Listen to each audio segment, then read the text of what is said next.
I call this meeting to order. Welcome to all of you and to our witnesses.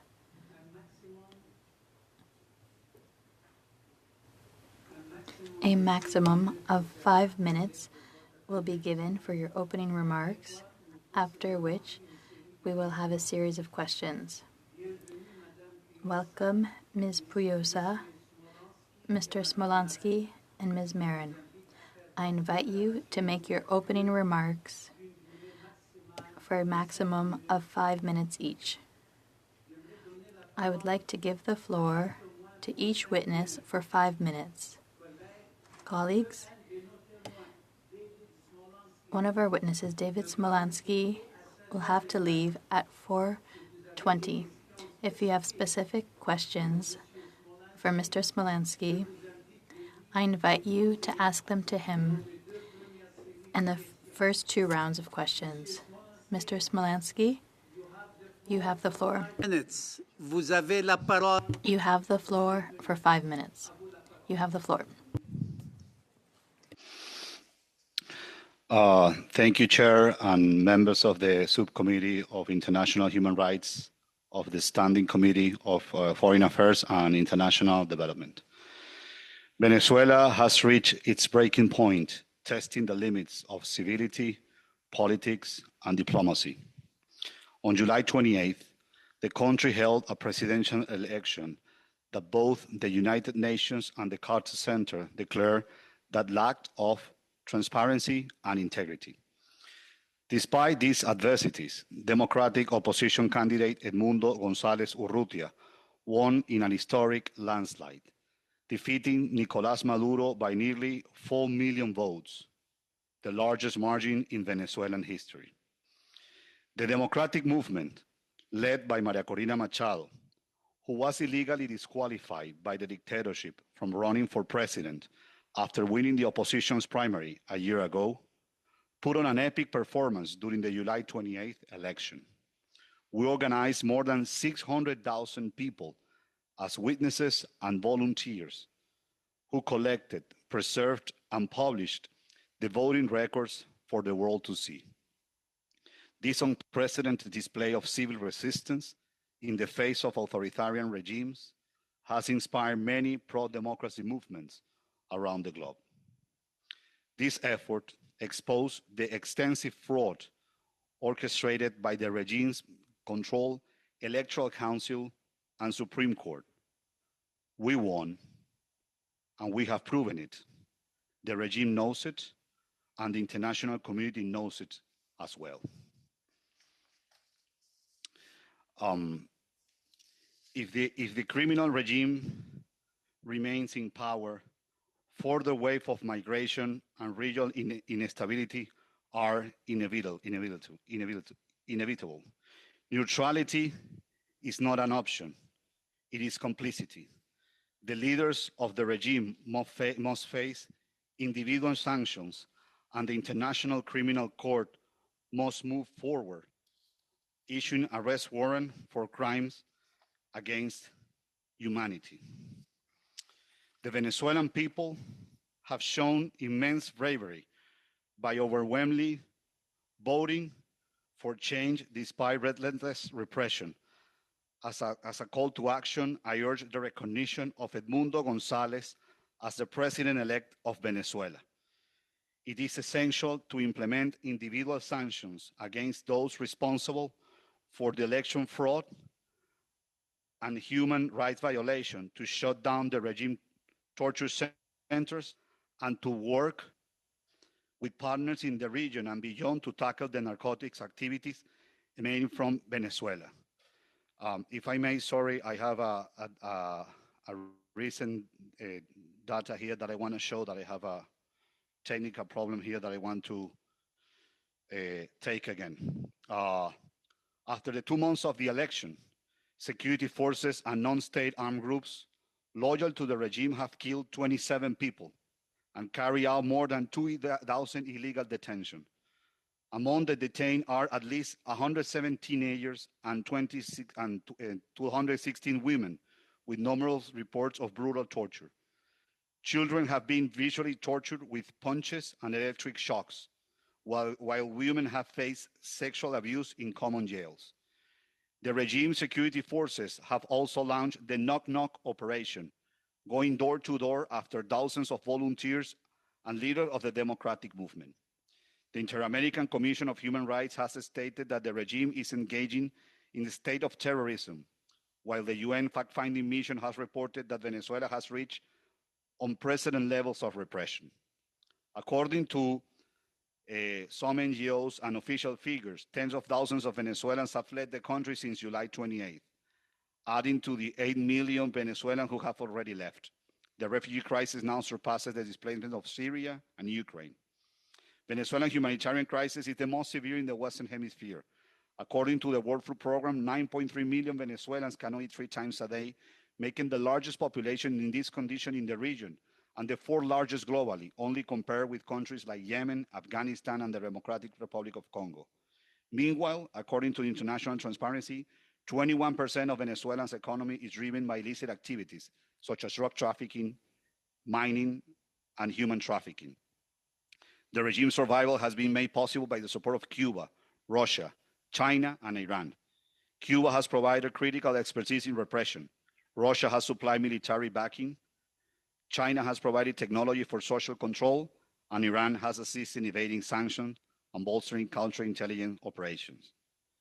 Again, neutrality is not an option. It is complicity. We urge the international community to act before it is too late. Thank you. Thank you, Mr. Smolansky. Colleague, anyone has some specific question? Because our guest has to leave soon. So we are not going in order. Anyone has a question could mention. Yeah. Mr. Majmender. Thank you very much. Is the microphone on?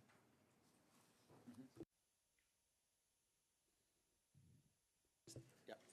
Thank you very much. David, it's very good to see you. Thank you for taking some time to be on the committee today and to share your views. You know, you were on the presidential campaign for Edmundo Gonzalez, the individual who everybody recognizes has won the election, except for the Maduro regime. Let me ask you, the Canadian Prime Minister Justin Trudeau has failed to denounce Venezuela's sham election and Maduro's authoritarian regime. Could I ask, in your perspective, how did this happen? As I said on my words, we are asking to the government of Canada and the international community in general to recognize Edmundo González Urrutia as president-elect of Venezuela. This action will respect what the majority of Venezuelans said on July 28th presidential election, and at the same time, it will respect what our constitution says. The Venezuelan constitution says that when you have a presidential election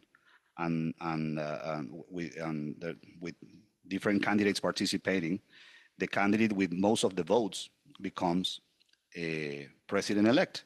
And after that, on January 10th, is when it starts the administration. So something that will help, an action that will help a lot this epic effort that millions of Venezuelans have made this year is to recognize President-elect Edmundo González Urrutia, is to recognize as President-elect Edmundo González Urrutia, and also, if I may add, to protect the integrity of Maria Corina Machado, who is in Venezuela under a fearful persecution by the regime. Just recently, a few days ago, members of her team, specifically security team, were kidnapped by security forces of the regime, and also members of the campaign, as we speak, are right now under a refugee status on the Argentine embassy, where they have been for more than 200 days. Thank you. John, please. Gord? Yeah. It's so thank you so much for your testimony. I guess you talked about the International Criminal Court investigation that's been opened up. Can you talk about the importance of that investigation, the potential value in the ICC's investigation and addressing human rights violations, and also what alternative mechanisms should be considered to address the ongoing situation in Venezuela beyond the International Criminal Court investigation? Yeah, there has been an investigation ongoing on International Criminal Court for more than 5 years. I have to express my gratitude that Canada was one of the first countries to support that investigation, among with others in Latin America and the Caribbean in 2019 when it started. The investigation is against different members from the regime who, according to almost 10,000 victims, have committed or have ordered crimes against humanity.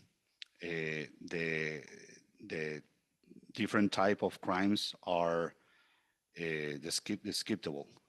As I said on my words, we are right now there are 107 teenagers at least have been detained since July 28th, and as we speak, 64 remain in jail. Most of them are in common jails, and we're having children who have been tortured with electric shocks and punches. Also, we have women, innocent women, who are part of the democratic movement, who have been illegally detained and have been sexually abused. There are different political leaders that are right now also illegally detained in the biggest torture of Latin America and the Caribbean, which is El Helicoide. So that is why it is important to Attorney Khan and the International Criminal Court to speed up the investigation and issue arrest warrant against those who are responsible of ordering or committing crimes against humanity. Alexei, please. Oui.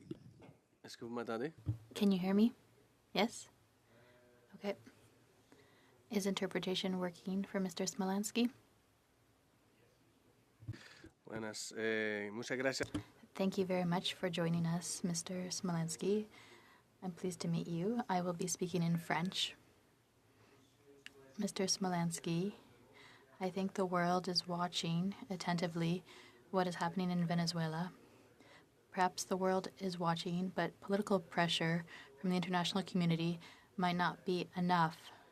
I think my colleague Shuvalov spoke about that just before me, about what Canada could do. So I have two questions.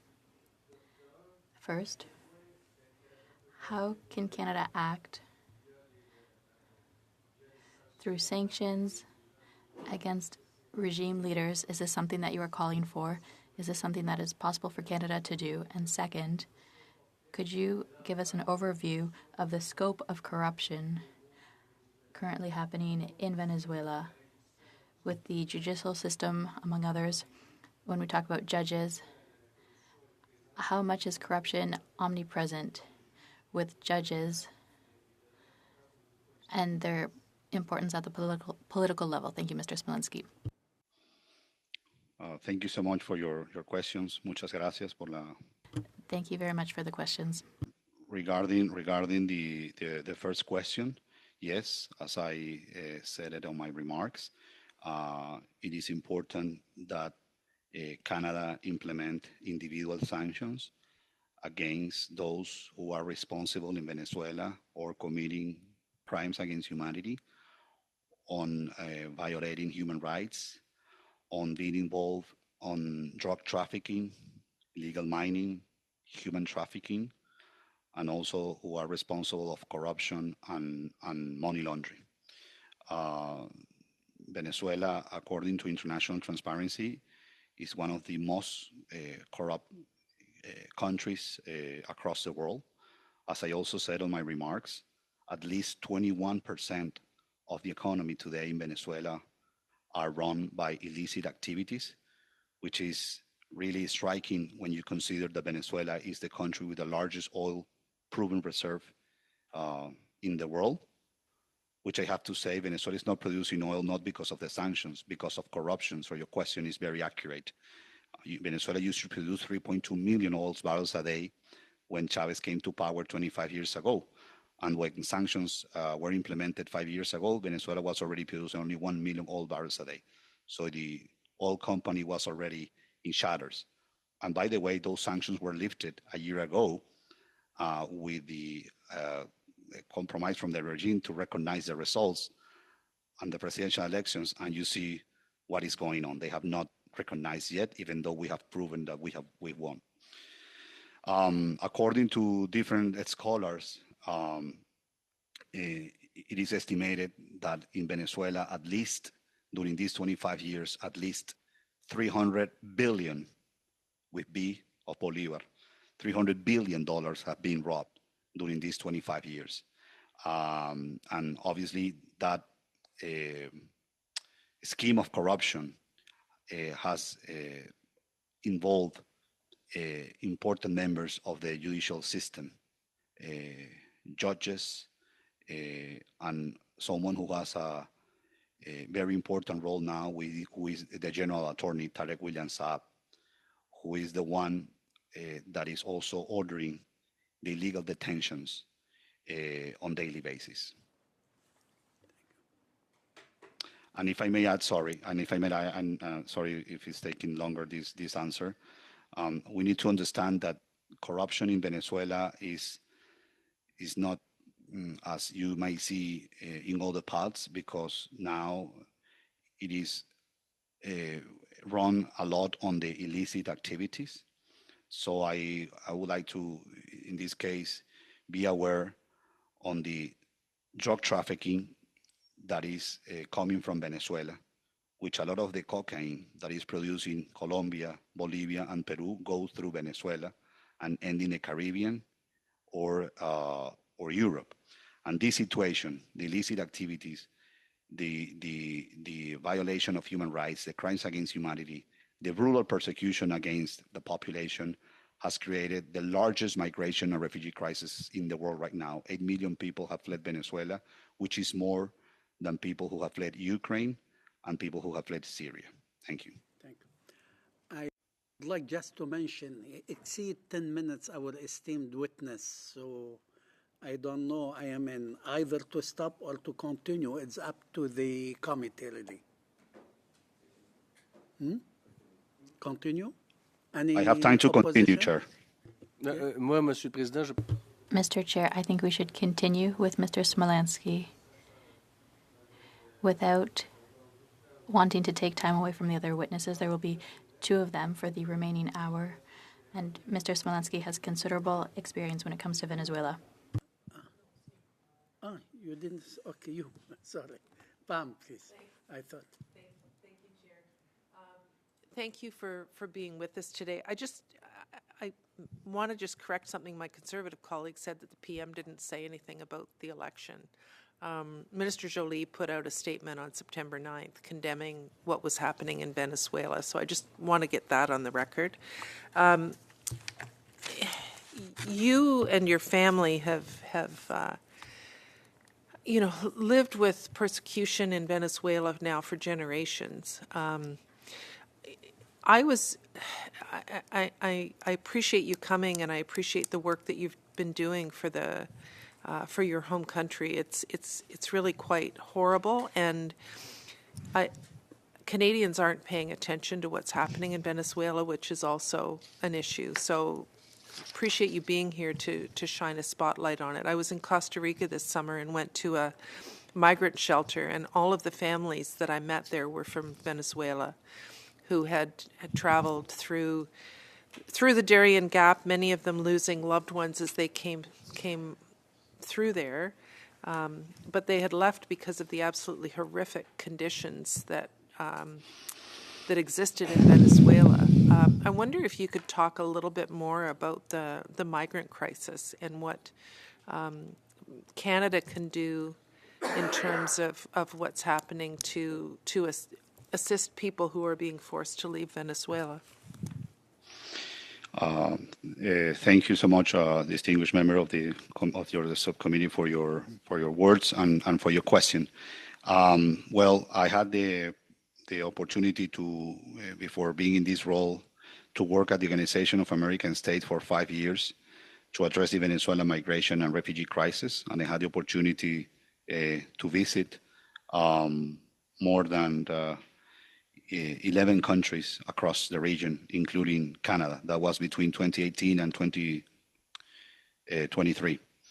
As the moment of this hearing, there are 8 million Venezuelans, 8 million Venezuelan migrants and refugees. As I said earlier, largest migration crisis in the world, surpassing Ukraine, who have been facing a brutal invasion since 2022, and surpassing Syria, who have been in a civil conflict for more than a decade. 3 million of those 8 million are in Colombia. 1.2 million are in the US. 1.5 million are in Peru.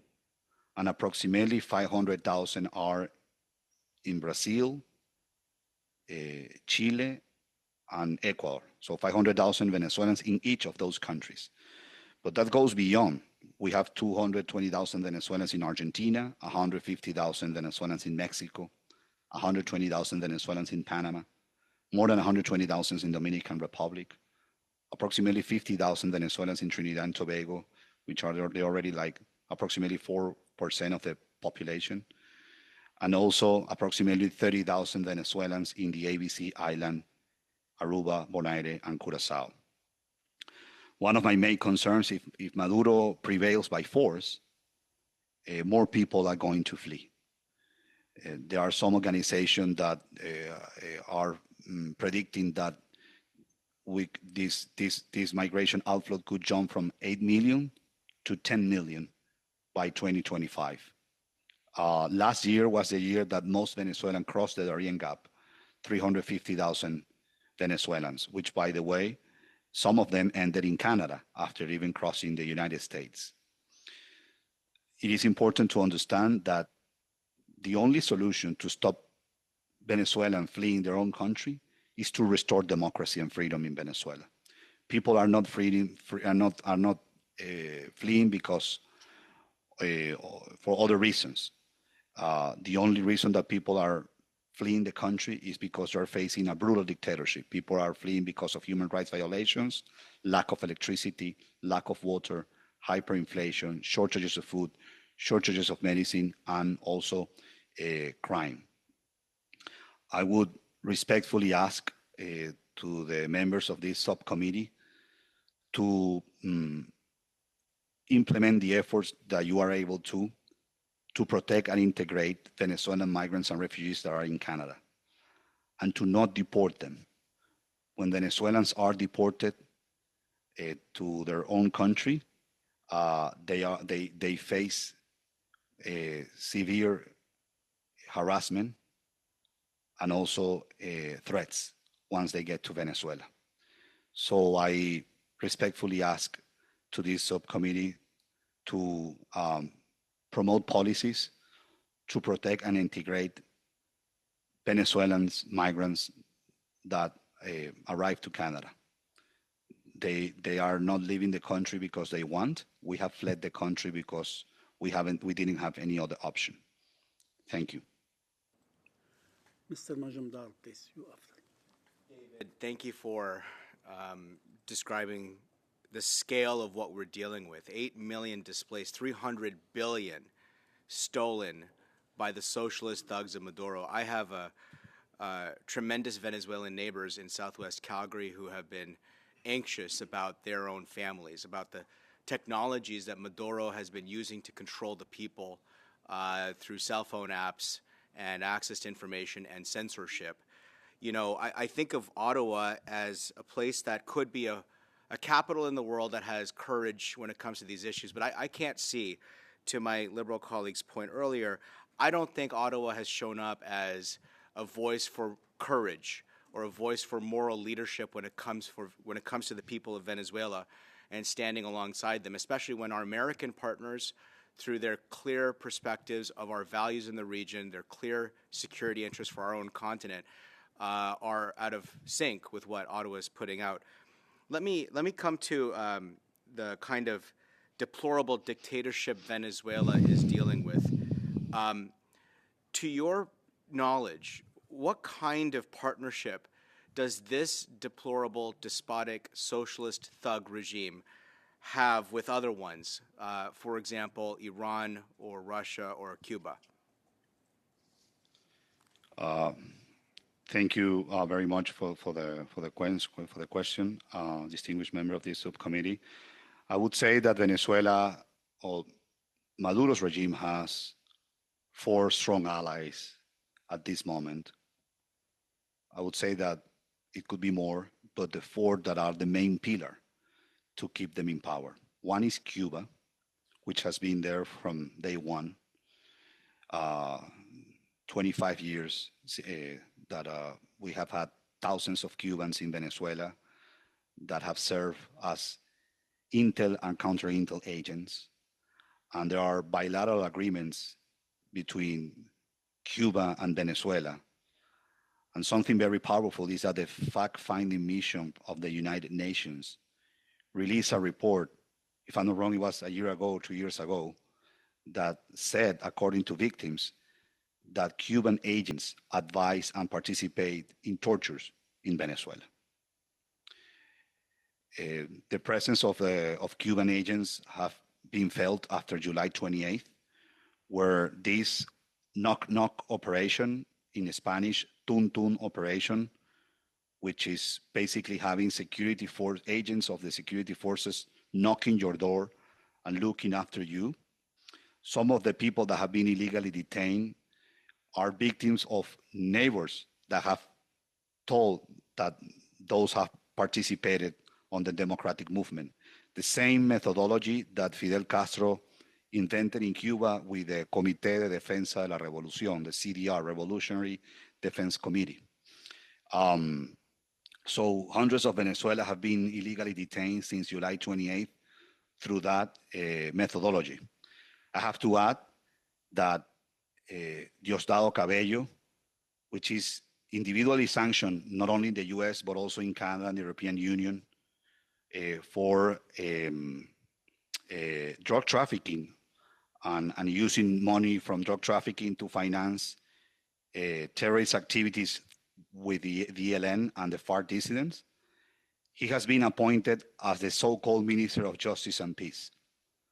So that is why the Inter-American Commission of Human Rights has stated that in Venezuela there is a state of terrorism. And that is why the fact-finding mission of the United Nations has said that Venezuela is living unprecedented levels of repression. But beyond Cuba is also Russia, who, when Chavez was alive, he invested at least $12 billion on buying military equipment from Russia. And it is said that apparently members of the Wagner Group are in Venezuela, specifically in the southeast of Venezuela, with the role of taking care of gold mines, oil refineries, and gas fields. Also, there is Iran, who is helping the regime or helped the regime in the past to evade sanctions. Especially the regime started to buy fuel from Iran, again, ironically, when we have the largest oil reserve of the world. But also there are frightening, this is very frightening, bilateral agreements with Iran on security, intelligence, and counterintelligence. And there is a program run by the Revolutionary Guard of Iran that does capacity building to security agents of Venezuela. And then there is China, this is the fourth one, which has provided technology for social control. The 2 Venezuelan colleagues that have been invited that work very well, the digital authoritarianism and misinformation could explain the role of China in social media in Venezuela, but they have provided technology for social control, for example, the technology to create a parallel ID for social control, And at the same time, China, through a company, its name is Norinco, has provided equipment for repression. And I was a direct victim in 2017 when I was still in Venezuela as a mayor, when it was repressed heavily for 100 consecutive days with others. Others even were killed with those equipments that the regime have been using for during the last at least 7 years. So I would say those are the four, but then we can add in the region Nicaragua, for example, that Nicaragua already, Nicaragua's regime has already offered to Maduro revolutionary fighters. That's the way the Ortega called them, revolutionary fighters. Excuse me, if you could wrap it out, please. I still have to witness, and your time almost. You don't have enough. Exported to Venezuela to defend the revolution. So that's the reality that we are facing at this moment. Thank you. Mr. Brunet Duceppe. Thank you, Mr. Chair. You touched on a number of different topics, and I wish we could speak with you for several hours, but unfortunately we don't have that much time. You mentioned some issues that we also find very concerning here. For example, the migrant crisis. We also know that transnational migration is a problem. I'd like to know if you are aware of transnational repression of Venezuelan nationals who are abroad and are being pressured by the government. Are you aware of cases like that? Yes, I am aware. There was a specific case of Teniente Coronel Ojeda in Chile, a former member of the armed forces. He deflected, like thousands of soldiers and police have deflected, and was able to flee the country. And he appeared killed in Chile. And all the evidence showed that that was planned in Venezuela, and it was executed by members that were following orders by the regime. So transnational repression from Venezuela, unfortunately, has become a reality, and that is why some democratic opposition leaders that have been able to flee the country, they don't like to remain in cities close to the border because there are intel agents in cities like Cúcuta in Colombia, among others. Mr. Lake. Mr. Smolansky, I'm not going to editorialize. I have some comments that have been that are on the record in writing about the situation. And I'm struck by the contrast. So, the BBC a couple weeks ago wrote, quote, "The result has been recognized by President Maduro's allies, including Russia, China, and Iran, but not the majority of foreign governments who have called on the government to release the voting tallies to prove the result." It also says that multiple foreign governments have said they believe the opposition won July's election in Venezuela, but stopped short of recognizing Mr. Gonzalez as the president. U.S. Secretary of State Blinken on Twitter said this, and it kind of goes in conjunction with what the BBC said there, tweeted, "Venezuelans voted for change. Maduro's post-election repression has killed or jailed thousands, and winning candidate Gonzalez remains the best hope for democracy. We must not let Maduro and his representatives cling to power by force. The will of the people must be respected." Contrast that with the Trudeau government on the federal government website under What Canada is Doing, and here's what it says, quote, "Canada's committed to protecting human rights. We're helping Venezuelans find a negotiated solution to the crisis by promoting a peaceful return to democracy. Canada is supportive of the negotiation process between Venezuela's democratic forces and the Maduro regime. Canada will support agreements made by the parties at the negotiation process. We strongly encourage the parties to take part in good faith." What faith do you have that the Maduro regime will be negotiating in good faith as the Canadian government is putting its faith in, according to our website? Edmundo González Urrutia and María Corina Machado as the leaders of this democratic movement, and in the case of Edmundo González as president-elect, have said and have proposed on different occasions during the campaign and after the victory of July 28th that they are ready to have a real negotiation with Maduro. But the real negotiation is not to have them in power indefinitely, is to have a transfer of power, to have a peaceful and orderly transition that will benefit not only Venezuelans, but the whole region. Unfortunately, the response from the regime has been none. They don't want to negotiate since July 28th. That's the reality. Thank you for your time. I believe 4:20, you should, as I understand, you have to leave at this particular time. We thank you for your presence, and I thank all my colleagues who addressed some questions to you. Answers were very, very beneficial for us. Thank you again. So Thank you very much for the invitation, Mr. Chair. I would like to invite Madame Maria Marin to take the floor for 5 minutes, please. Muchas gracias. Honorables. Thank you very much. Honorable members of the House of Commons, it is a great honor, privilege, and responsibility to appear before you as a representative of Venezuela's civil society. My name is Maria Virginia Marid. I am 36 years old. I have spent almost 6 of these years in exile, and this is extremely common according to UN data.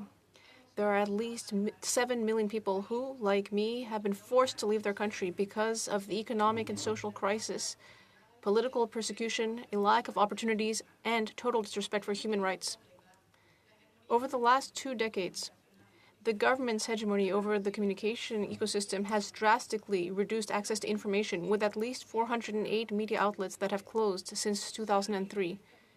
The opposition and independent journalists have been censored in traditional media, so they then sought refuge on social networks, but then they were also attacked on these platforms, with more than 60 sites blocked by the government. In 2019, I founded Probox, a nonprofit that focuses on identifying and exposing the mechanisms used by Maduro's regime and its counterparts in Cuba, Nicaragua, and increasingly in El Salvador. They use these methods in the online information ecosystem to consolidate control of their political systems. There are massive propaganda strategies and systematic disinformation campaigns by the Venezuelan ruling party. Their goal is to contaminate the conversation on social networks and distort accusations made by civil society in these spaces. For example, between 2023 and 2024, on X, formerly Twitter, out of the 1,100 trending topics we monitored, the ruling party generated 901, ranging from pro-Maduro propaganda, amplifying anti-sanction narratives, using AI avatars pretending to be journalists, attacks on opposition leaders. Many of these posts used the language of gender-based violence, and they also defamed human rights activists like Rocio San Miguel and Javier Tarazona, who have both been illegally detained. After the elections on July 28th, the government changed its approach. These former propaganda tools turned into the ideal instrument to carry out a massive persecution campaign to track down any critical voice. Using a false narrative of peace and justice, state actors delegitimize citizen protest and use labels like terrorist and fascist for anyone who opposes the results announced by the pro-Maduro electoral body. The government has also updated an application called VENAP, which as of July 30th allows people to anonymously identify protesters. There has also been intensified institutional violence through the Knock Knock operation, a campaign which is designed to continue repressing any dissident voices on social networks, and it displays arrests and alleged confessions and doxes dissident voices. The goal is to create a widespread climate of terror to silence all critical voices. It reveals Maduro's repressive communication resilience, as it's called, which not only shows up in the form of censorship and blocking platforms such as X, but also by his ability to find alternate ways to intimidate any opponents. Unfortunately, our ability to study such operations has become increasingly limited. There have been several closures of APIs such as X in 2023 and tools such as Meta's CrowdTangle in August of this year. All of this has exacerbated the situation. And in Latin America, researchers' access is extremely restricted. We face language barriers with content moderators, and most platforms only grant access to institutions and organizations located in the US and Europe. This makes it very difficult to analyze and report on these practices in any language other than English. In conclusion, I would invite you to work together to close this gap in access to data. As a region, we should be trying hard to reduce this gap. The struggle to restore democracy to Venezuela is a race against the clock. The authoritarian practices of the Maduro regime are not only silencing millions, but also exporting a model of social control that threatens the entire region. That is why international solidarity is more necessary than ever. Together, we can demonstrate that democracy is a universal value and that the struggle for the respect of human rights has no borders. Thank you very much. Iria Piosa to take the floor for 5 minutes.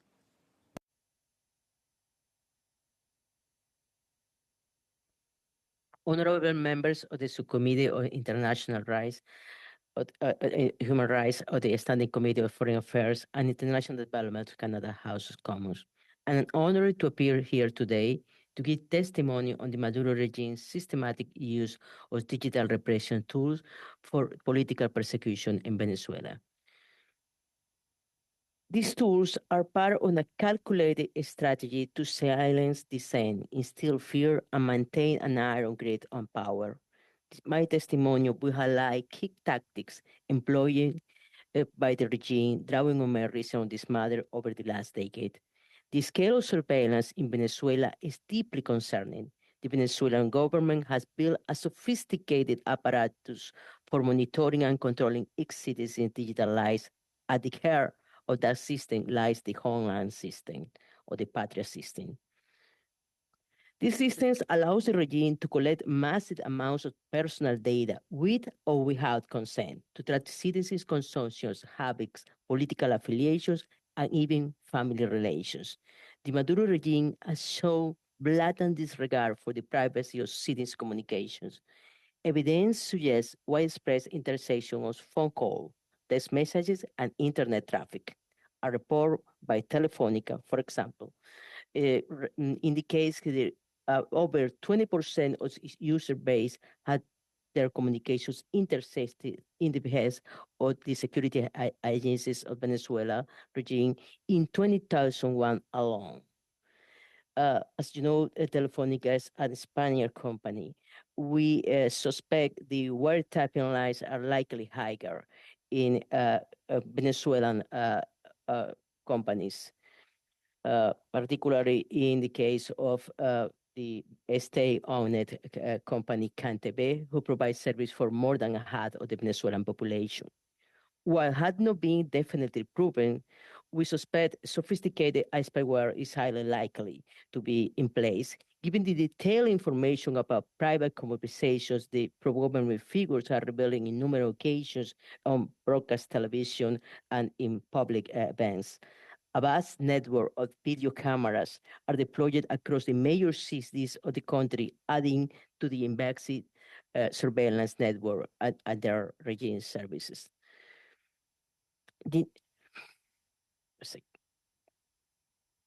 While the full capacities of the system remains unknown, we know the facial recognition technology is certainly being used to identify and attract individuals of interest to the regime. The lack of transparency surrounding this technology raised serious concerns about its potential for abuse, and recently had provoked chilling effects on freedom of assembly. Social media platforms, while vital for accessing information and organizing in the face of restricted media landscape, have become a space for digital repression to activists, human rights defenders, journalists are subject to harassment in those spaces. doxing and online harassment campaigns targeting journalists and activists who dare to criticize the regime often lead to offline consequences, including arbitrary detention and short-term disappearance.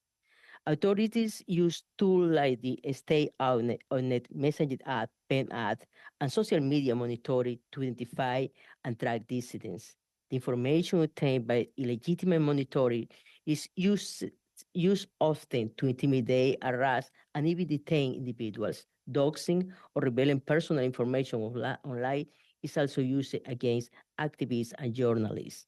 Day after the July 28 election, many citizens reported seeing drones patrolling cities in the context of the increasing militarization and popular protests. This is even more alarming considering Venezuela also has armed drones that were seen during combats with dissidents from Colombian guerrillas in 2022 in the south of Venezuela. The Maduro regime systematically used digital repression tools present a great threat to human rights and democracy in Venezuela and in the Western Hemisphere.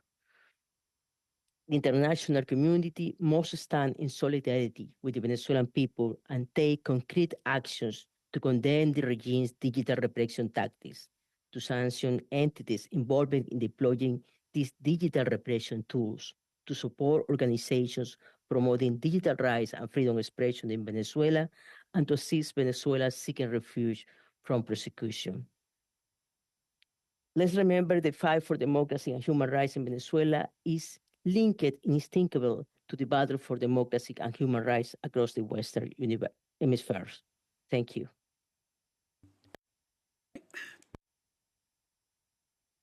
And now I open the floor for question and answer. I would like to invite Mr. Landeep Sarai. Welcome, Mr. Sarai, to our committee. The floor is for you, is yours, for 7 minutes, please.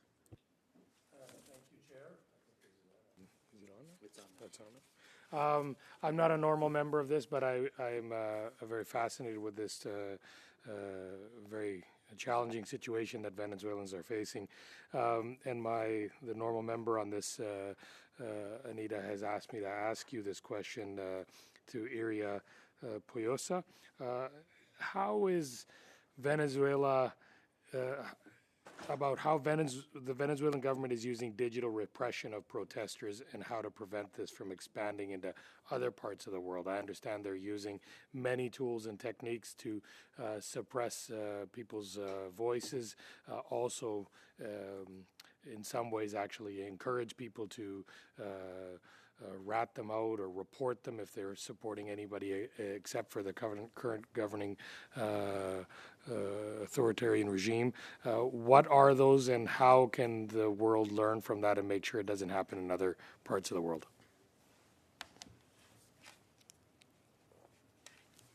The question is to you, Iria Puyosa. Yes, thank you for the question.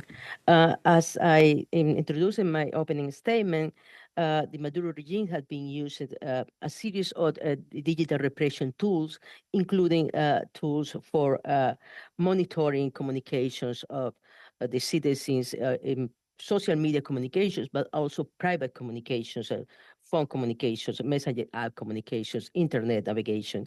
And recently, after the July elections, they weaponized the Venezuelan-owned and developed messaging app, PEN app, for asking people to dox individuals who were demonstrating against the government or individuals who were part of the electoral organization or the democratic forces. So they are using also social media platforms for that purposes. So to ask individuals to report who are the demonstrators, who are the dissidents, who are the people who are against the regime, and indicate where they are located.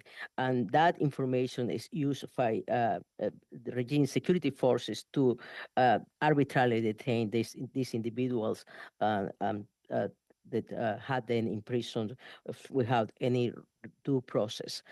This is part of the large digital repression system I was describing, with surveillance, monitoring, harassment, also censored is integrated in order to consolidate help Maduro regime to stay in power.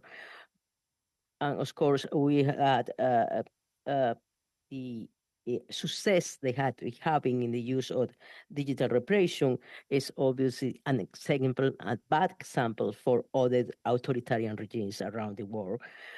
As these kind of regimes have been in the last few years sharing knowledge, sharing practice in order to learn from each other how to repress the population, how to stay in power against the will of their citizens.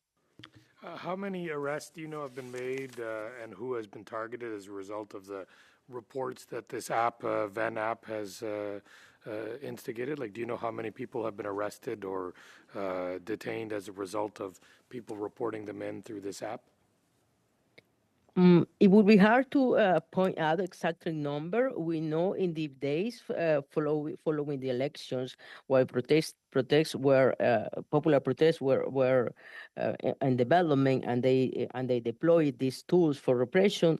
They detained around 2,000 people in just 3 days, but of course, is difficult to say it's just because of doxing, it's just because of Ben Ad, because they use all these tools. So they use social media, they use Ben Ad, they use the security forces, they use snitches in the population, and all those things contribute to the repression of the population. So it would be hard to single out in a particular case. It was exactly because of that. Although in a few cases, they actually broadcasted the detention and say they received information from individuals using WhatsApp channels enabled to do that, or using Ben Ad, and they recorded and published it in social media the moments that they were doing the detention, proving to the population, yes, this system is in place, we receive information, and we act in this information.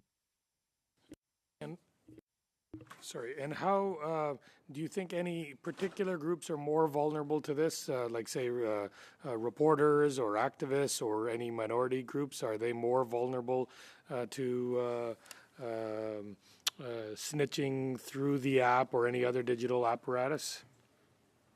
In general, in the past, human rights defenders, journalists, and political activists were more likely targets of repression in general.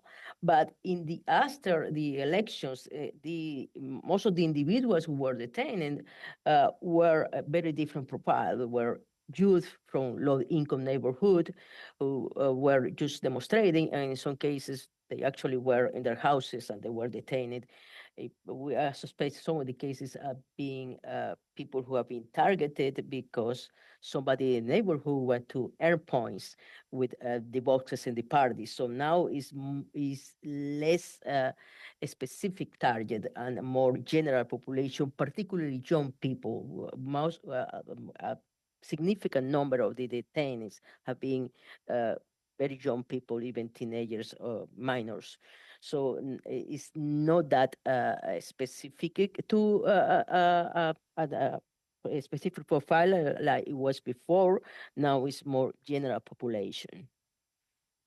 And I know groups like Apple and Google have banned this app on their devices, and I think it's only now on, I guess, web-based. Is there anything else that the countries like Canada can do to help, prevent these type of apps or these type of digital technologies that harm democracy and people's freedoms in Venezuela? Sorry, Madam Piosa, time is up. I give you 15, 20 seconds if you want to answer quickly. Yes, I think the government of Canada can help to curtail digital repression in Venezuela by sanctioning the providers of these tools. In this case, BenAd is a Venezuelan-owned and developed, but the regime used tools from developed by technologies provided by other countries, and that is something in which you can be helpful, try target those companies from other countries who are providing technology to the Venezuelan regime. Thank you. Mr. Majumdar, you have the floor for 7 minutes, please. Thank you. And thank you, colleagues, for your extremely thoughtful testimony. The international community pushed the Venezuelan opposition into the election as a democratic solution, as I think you might agree. And it seems to me that now is when the international community must stand for the election they encouraged Venezuela to undertake. So perhaps I could start with you, Iria. Where can Ottawa take the steps to catch up with what Washington is trying to do?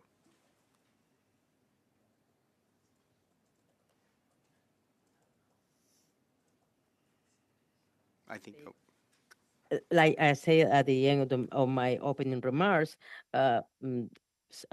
useful things for the government of Canada to do is to join on sanctions to entities involving deployed digital repression tool, and to continue to support organizations working on freedom expression and digital rights in Venezuela.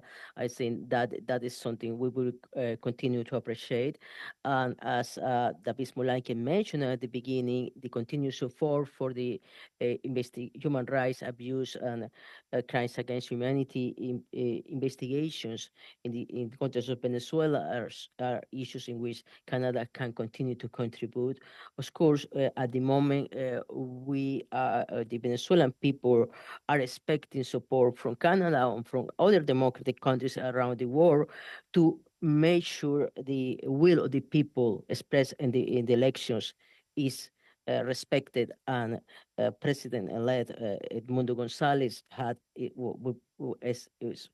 who can take power on January 2025, and with the democratic governments around the world, including Canada, of course, had a role to play in that. Thank you very much. My second question would be for Maria, if I might call you Maria. Let me say, what kind of specific actions has the socialist thuggery of Maduro gone after the Venezuelan opposition with? Different leaders, different tools of suppression, different attempts to divide the opposition, who heroically have been standing together all this time, even despite being displaced to the tune of millions across the region. It strikes me that the opposition in Venezuela has a resilience and a strength to the idea of libertad. So I'm curious, exactly what are the tools that Maduro is using with his thugs to go after the opposition in Venezuela? Bueno, muchas gracias. Thank you for the question. First of all, like we heard with the previous question, according to data from Maduro himself, even though that's hard to confirm, of course, but according to him, in 3 days between July 30th and August 3rd, they received 5,000 accusations through VENAP. Of course, it's very hard to say if this is true, but it can allow us to understand the scope of how this technology is being used to crack down on opposition voices.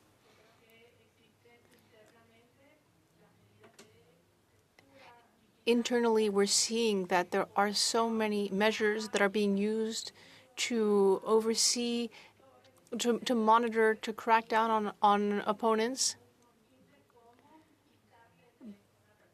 But there are also very simple methods, like taking away people's phones in the street, whether or not they're opposition voices or not. In fact, some teens have gotten into trouble just because there was a Maduro meme somewhere in their feed.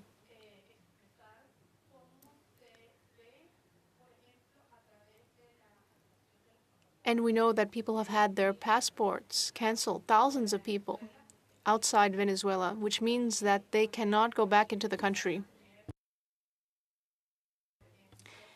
If, for example, they want to run for office or something like that, then they won't be able to go back to the country. That said, I would say that the principal mechanisms are intimidation, making people's identities public, and close monitoring. There seems to be impunity for Maduro. Technology is a means, not an end, but the military, paramilitary, and police forces, who are all being investigated for crimes against humanity, are the ones carrying out these methods. So I think we need to take action on these technologies, but we also need to ensure that those responsible for human rights violations feel that they will eventually pay for what they've done, not like today when there is impunity. Thank you very much for that. Iria, let me come back to you. We know that the Maduro regime is working closely with despotic regimes in Beijing, in Tehran, and in Moscow to repress their people and to coordinate their consolidation of power over the Venezuelan economy, over the Venezuelan people, over the Venezuelan security services. They've entered into dangerous relationships with our greatest rivals to our North American sensibility. You would think that Canada and the United States would be shoulder to shoulder in our own hemisphere when it comes to confronting Venezuela and the Cuban, Iranian, Russian, and Chinese regimes that are going after them. Can you explain why Canada might have such a meek voice at a time that is critical to stand for the people of Venezuela?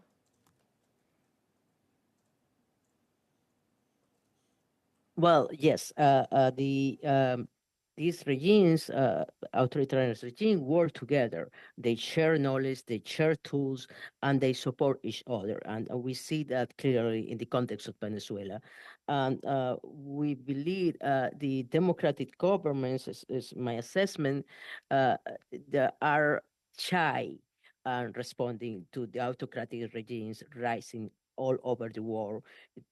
We're in this session we are talking about Venezuela, but we see similar situations in other parts of the world because they collaborate to stay in power. And unfortunately, we don't see democratic governments working together with the same impulse. They had good intentions, there is support, but something more can be done, and it's probably a good moment for different allies to get together.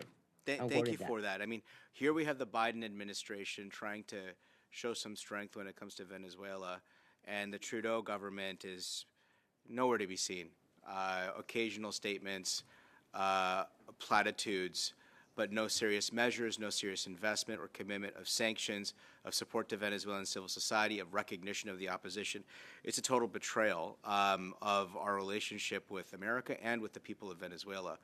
So I appreciate your testimony very much, and with that, I'll close my time. Excuse me, I'll give you to answer this next round, please, because he exceed 1 minute his time. And I'll go to Mr. Alexis Brunel-Dessep for 7 minutes. Merci, Monsieur le Président. Thank you, Chair. Estar con nosotros. Thank you very much for being here today. Mariví, I'd like to start with you. We've heard a lot about disinformation. We know that a lot of the Venezuelan media are closely linked with the government.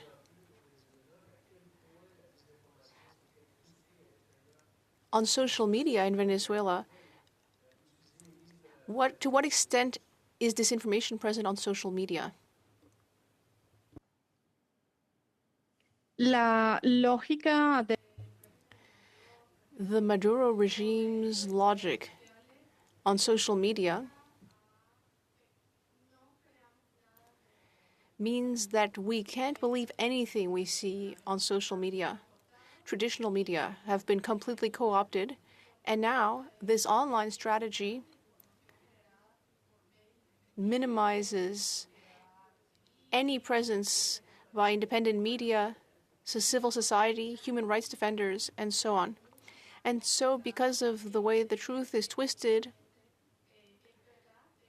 it's very hard to distinguish the wheat from the chaff. They are using bot networks, and troll networks that are state-funded, and they are implemented by the same mechanism that the government uses to pay for operations that demoralize opponents within the country, but also abroad. This same mechanism abroad tries to minimize any criticisms made by civil society about human rights. And this is all something that the regime is trying to hide. It was very interesting to hear that you also draw a link with what's happening abroad.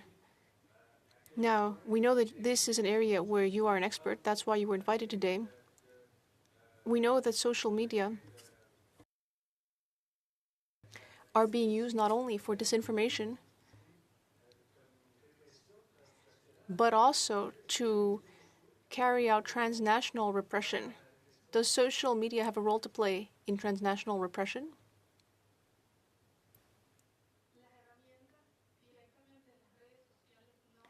I wouldn't say the social platforms directly have that role to play, but the regime does have a capacity, a repressive capacity, that it can extend beyond national borders. The persecution that takes place through social media doesn't just affect people within Venezuela. People outside may fear that their loved ones may be arrested within the country. This has happened to a number of journalists who are no longer in Venezuela. Their possessions, their loved ones, they can all be placed at risk. They also may find that their passports are canceled. This is a form of transnational repression. And it also seeks to further divide those who are within and without the country. So are you saying that opponent social media is surveilled? Yes, and so those same social media networks are being used not only to monitor regime opponents, but also against their loved ones who are within the country. Yes, okay, so that's what's happening, I understand. Do you have anything further to add on this? No, I have nothing further to add other than to say once more that this is a double-edged sword. The regime is trying to use social media only to repress opposition, but we know that in Venezuela today, the election process was highly documented. We know that that records were kept about the election, and this was only possible due to the way that civil society used social media. Yes, so you just mentioned the election process. We know that some media who are state-aligned published polls, exit polls, after the election, which actually violates election legislation. What do we know about the businesses that decided to carry out these polls?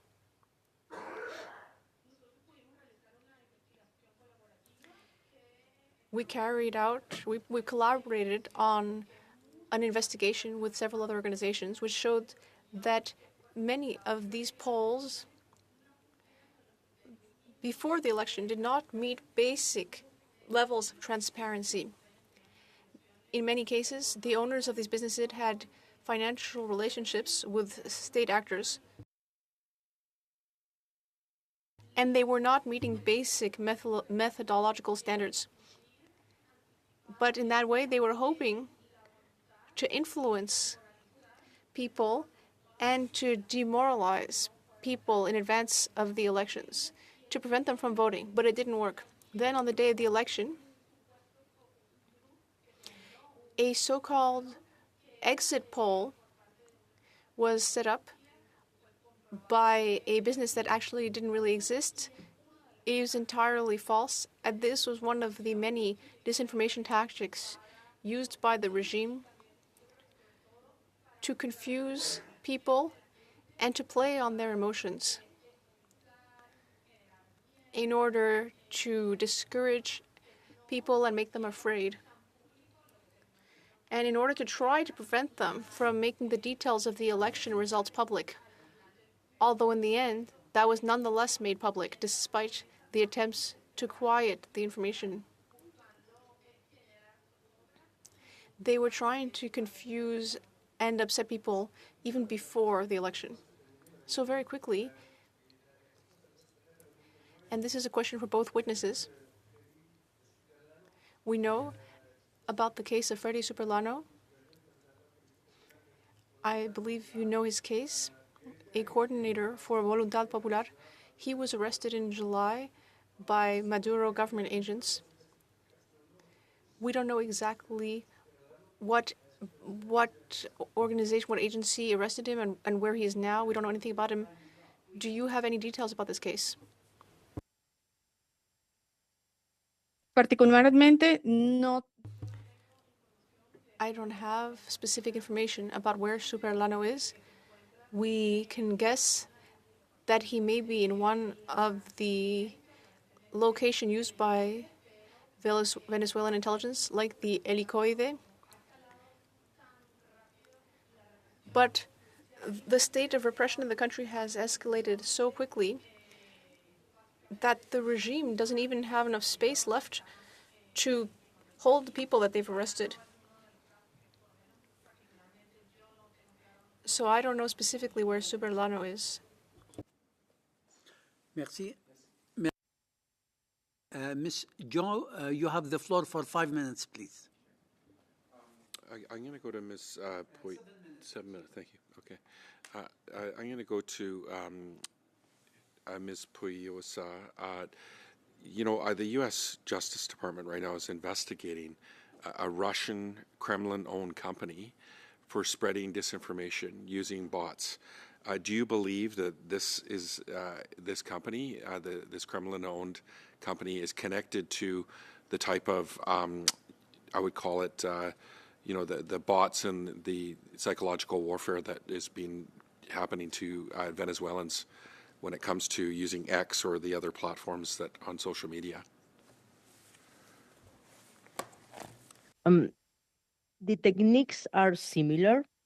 As I mentioned it before, is known Venezuela and Russia have been cooperating in information operations for 20 years since they funded Venezuela, Telesur, and Russia Today. So that cooperation has been ongoing for 2 decades in the way they design information manipulation targeting different population both inside their countries and internationally. So they share tactics, they share techniques, they use similar ways to deploy propaganda and information manipulation. But that doesn't mean they work together in the operational side. So Venezuela had their own apparatus for deploying propaganda, their own trolls, their own troops, their own bots, all the same apparatus similar to the Russia, but separate. They coordinate in some campaigns, particularly those targeting international audiences in issues related with human rights, issues related with sanctions. So in those cases, they work together. But when they are targeting their domestic audiences, they work separately, and each of them had different apparatus with similar tactics, but no operationally linked.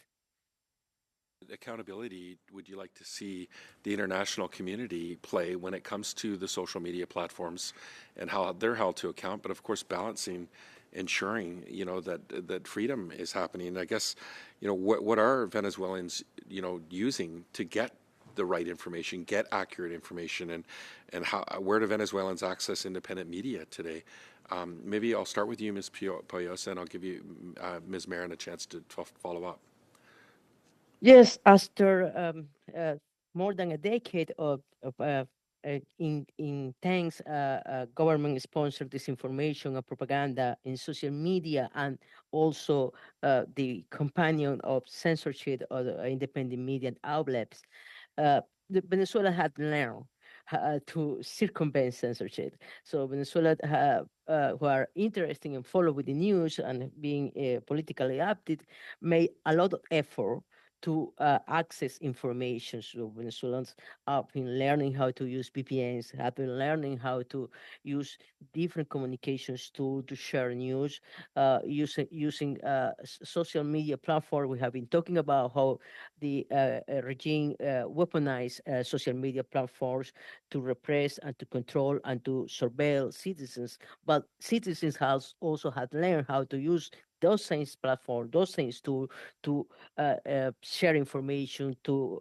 work together, to organize, to build communities. So social media platforms in Venezuela are kind of the battleground in which the regime and the democratic forces had constant clashes trying to win over the opinions or the shared ideas. Ms. Marin, did you want to follow up? And also, could you touch on the VENAP the phone application, and how that's been used to influence and to target dissidents? Sí, claro. Yes. One of the techniques used by the regime is to manipulate any information that it can control directly. Today, the way civil society and independent journalism functions in Venezuela is actually one of the most robust systems in the region, which is what has enabled us to adapt quickly to these advanced repressive mechanisms with the use of various technological methods. For example, today in Venezuela, we're using techniques like VPNs or using social networks by re-downloading them, even when they've been forbidden, like X. There have also been uses of AI to keep the citizenry informed while protecting journalists' identity. This is a positive example of how even during this terrible period of increased repression in the country, nonetheless, journalists and civil society have taken up the gauntlet and have kept their structures resilient. Use of VENAP reached a peak in the days following the 30th of July. Once the application was removed from most major download platforms, its use diminished greatly. But its use nonetheless remains seared into people's recent memories.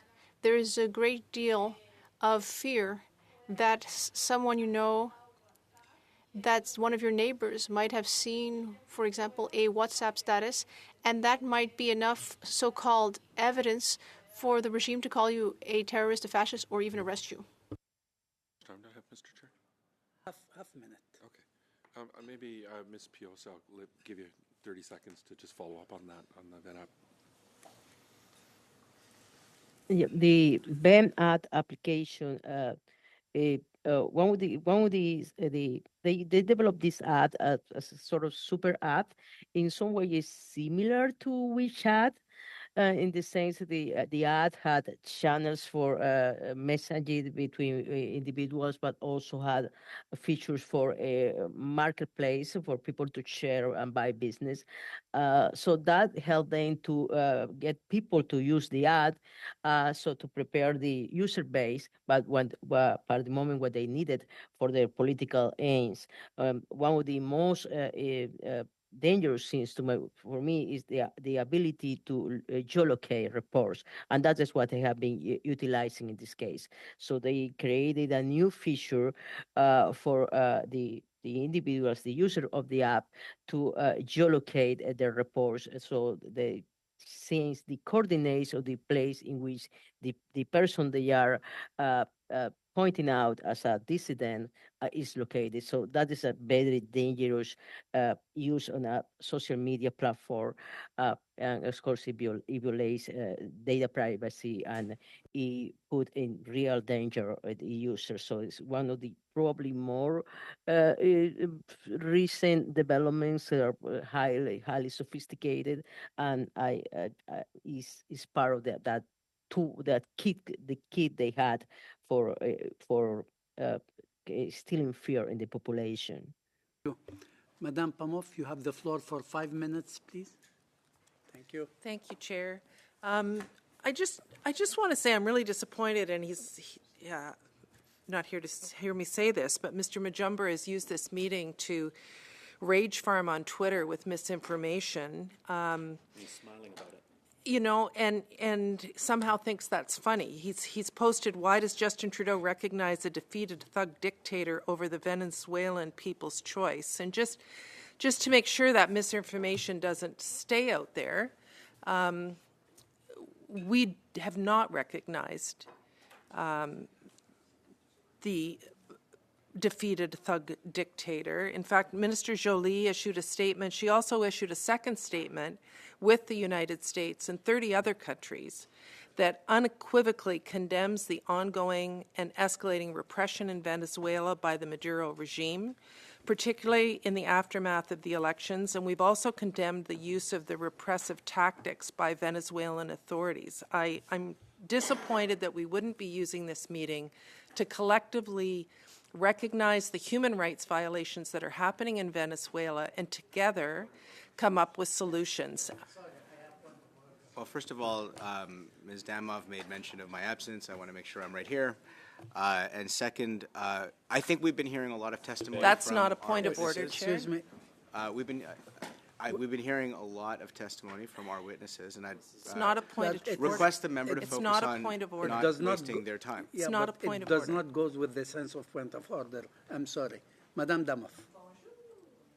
Chair. Ms. Moran, I wanted to turn to you. On your website, you've written about the cooperation between Venezuela, Cuba, and Nicaragua, that it's not only military and ideological, but that there's also a coordination in the position of messaging on social media networks like Twitter. I'm just wondering, can you explain how that coordination is done and what kind of messaging is put out there? Seguro. Nosotros Of course, we began in 2019 to monitor Venezuela. The conversation on X, which is most used for political content. And in 2020, we saw how communication or digital communication strategies of the regime in Venezuela, Cuba, and Nicaragua were interconnected. They amplified hashtags like against North American sanctions or European, blaming them for being responsible for crises.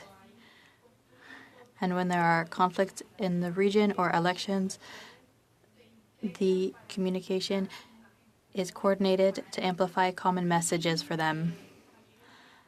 And we've seen how there is a pattern in the creation of laws to restrict content on social media. As mentioned by Idia earlier, we've seen how these governments cooperate and learn from each other. Like with Sputnik, there are classes to communication students in universities in Nicaragua, and in Venezuela's case, there's Chinese technology for social control, for surveillance, to promote disinformation propaganda online. But these narratives in Spanish are made stronger by authorities like Cuba or Nicaragua, and the discourse internally to Venezuela amplifies positions that are in favor of other authoritarian states, like Russia's invasion of Ukraine in Venezuela, in the regime's communications, a campaign online saying that what Russia was doing was for denazification, promoting propaganda as official information on social media. And this is very dangerous, especially when there are no mechanisms to counterbalance these advanced structures for communication. This affects information, and there's the intention to manipulate all of the information that they can't control directly. This is done by Venezuela's regime, but it's also coordinated with the Cuban regime, the Nicaraguan regime, and it's assisted by Russia and China. 30 seconds left, Chair. We're studying at the Public Safety Committee right now Russian influence on social media, and I'm seeing similarities in terms of, you know, when people are getting all of their information off of social media, they can be easily influenced by what they see because they don't have a verified source of information through which they can filter what they're seeing. Is that a fair representation? Absolutamente. Absolutely. The most recent blocking of websites in Venezuela has been news fact checkers, not only independent media. A few seconds. It's basically the most recent measures by the regime have led to blocking fact checkers and news checkers. This shows that it's not just propaganda being online, but also disinformation. That's what they want to see in the ecosystem online. Thank you. Mr. Lake, please. You have the floor for 5 minutes. Thank you, Mr. Chair. I'm going to follow up on Ms. Damoff's point, if I could. You know, this is a committee where we generally decide what we're going to study by consensus. It's interesting that we're studying democracy here.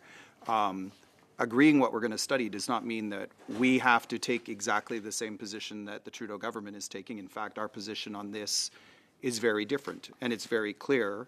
Our Foreign Affairs Shadow Minister, Michael Chong, right away in August, tweeted, and this is a quote, "Conservatives call on the Trudeau government to recognize the opposition won the Venezuelan election, cut off all contact with Maduro's authoritarian representatives, and sanction all individuals complicit with this subversion of Venezuelan democracy." So we have a clear position in our party, the official opposition. It is our job to, when there are clear distinctions between our party's positions, it is our job to bring those up and hold the government to account for that, and that is what Mr. Majumdar was doing earlier.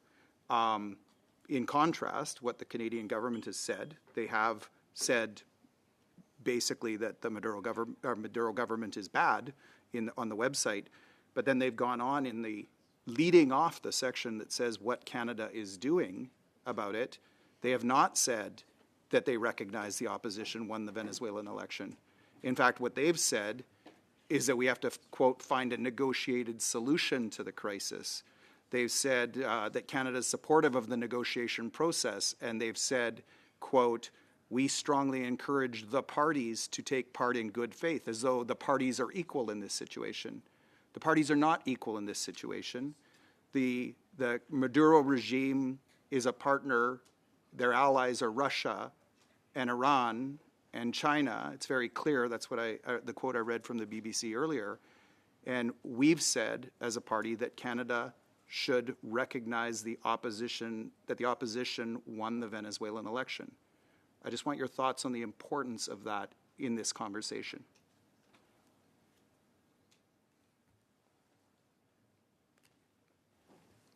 Yo creo que I think it's very important, as mentioned, to maintain a position of respect for human rights and the universal value of respect for democracy in Venezuela. I think one of the positions in my remarks that could help is, for example, asking for more transparency and support for social media. In Venezuela's case today, with Cuba and Nicaragua, often They wash their hands with the excuse that there's a language barrier, but there's very little that's done. A lot more could be done when it comes to technology.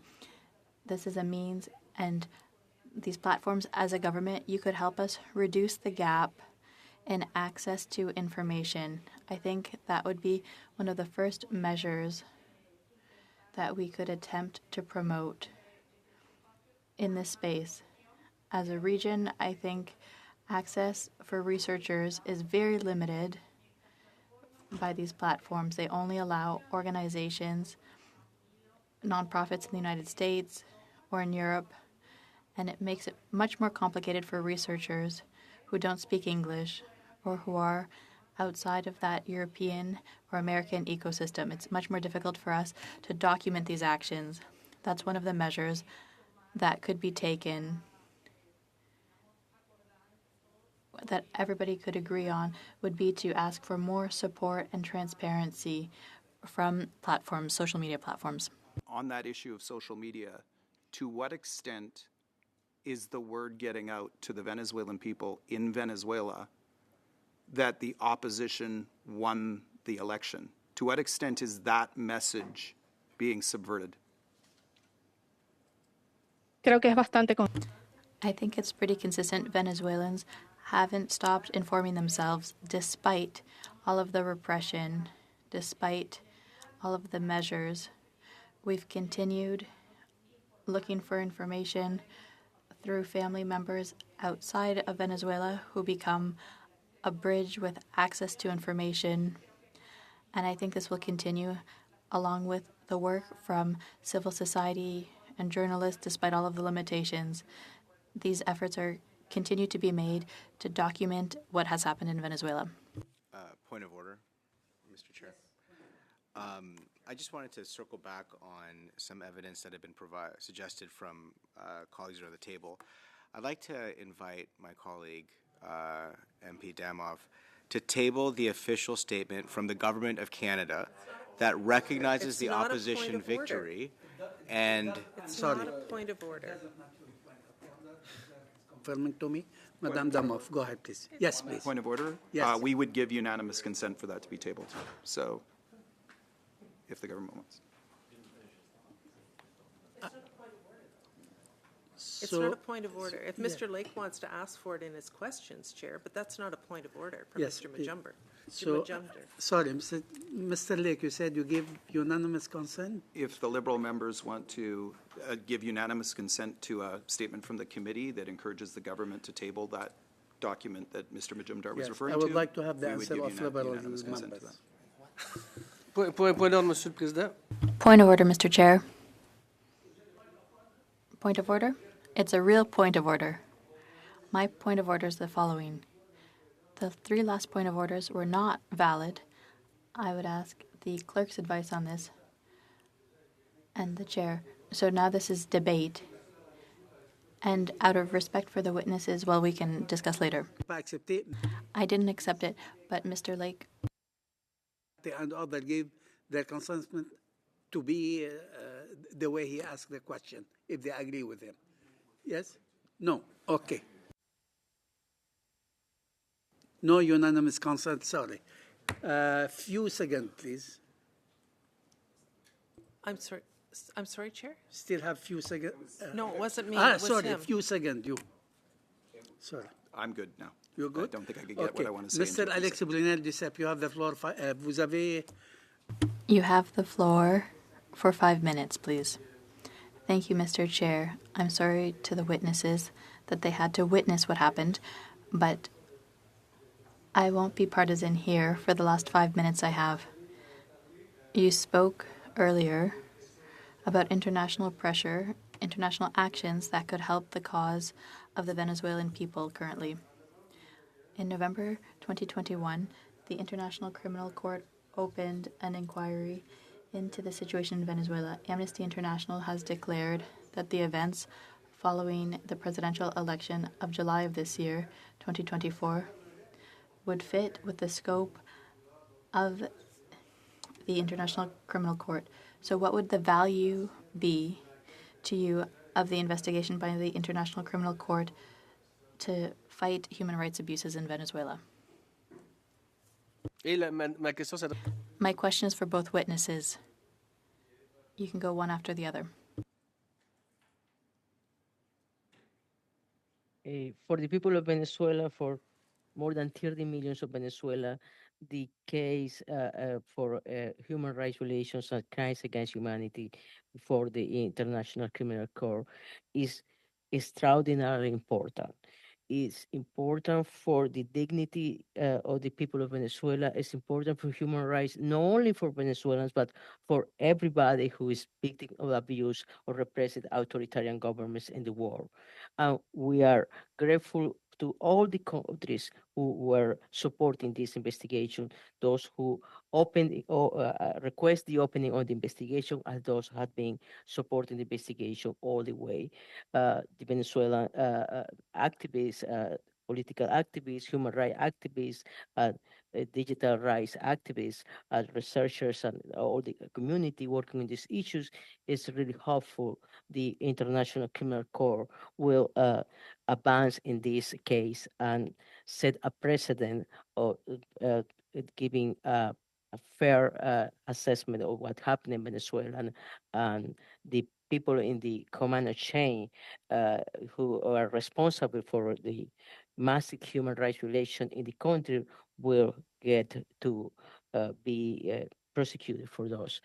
That is a different situation, part of the general situation the country is suffering, but separate from the electoral situation.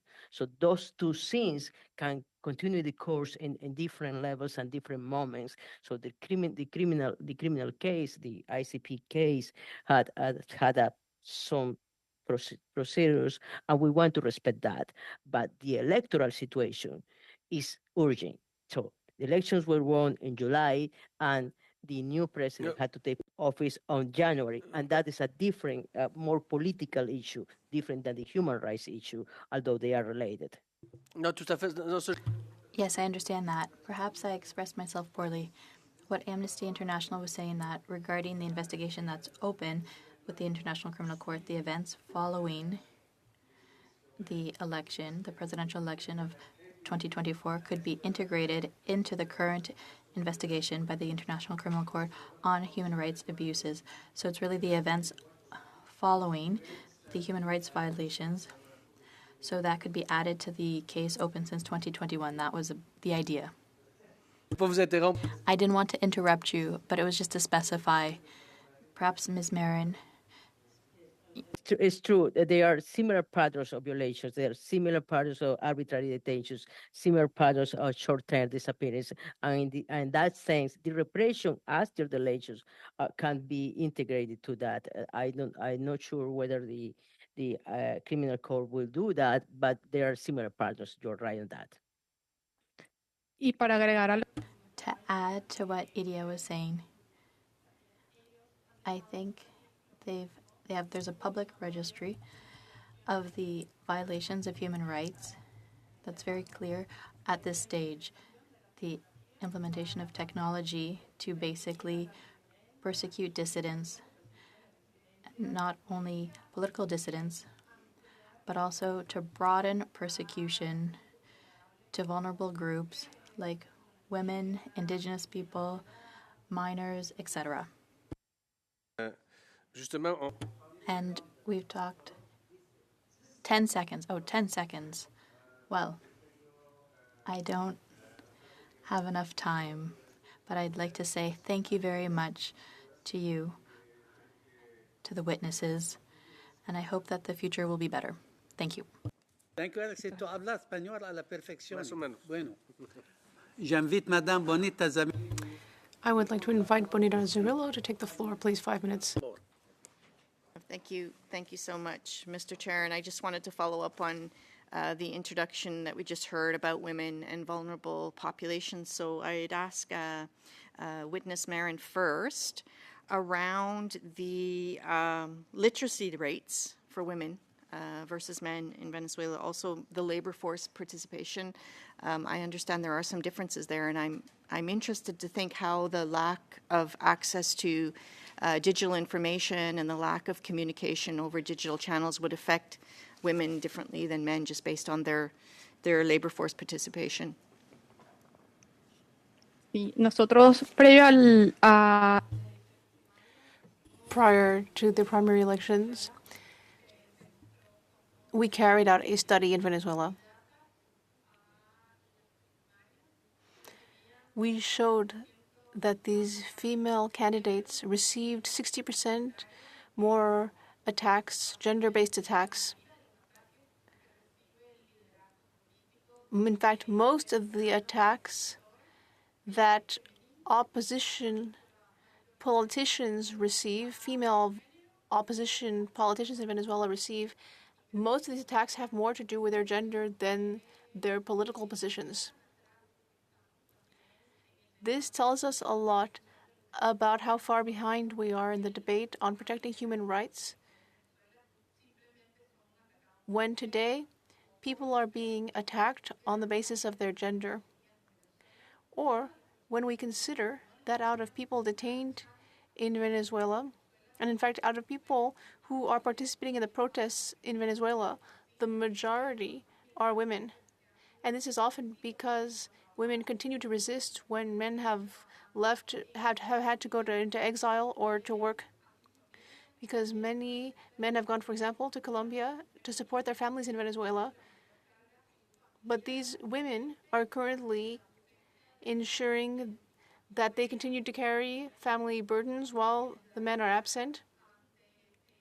And they're also continuing to face these threats and attacks.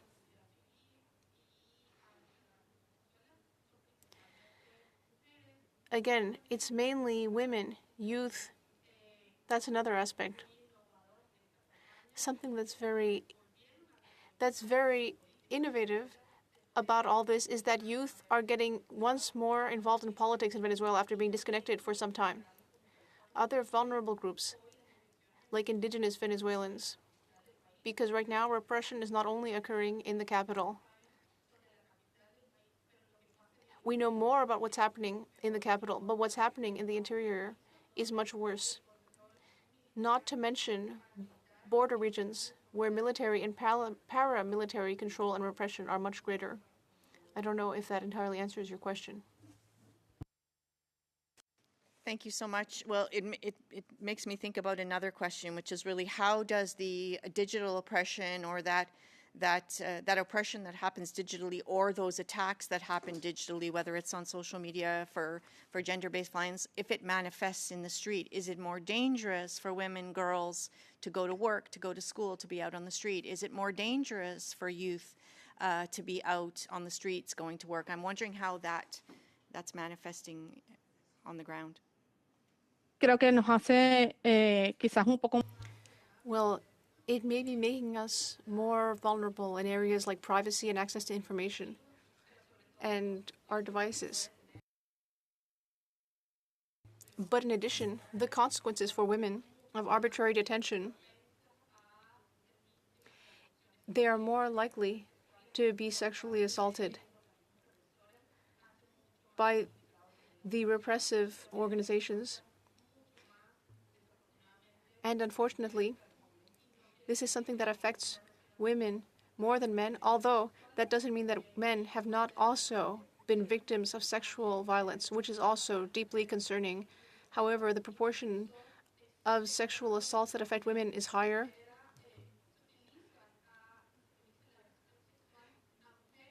And in fact, in certain cases, sexual violence is inflicted on women who are the partners of political leaders in order to manipulate them.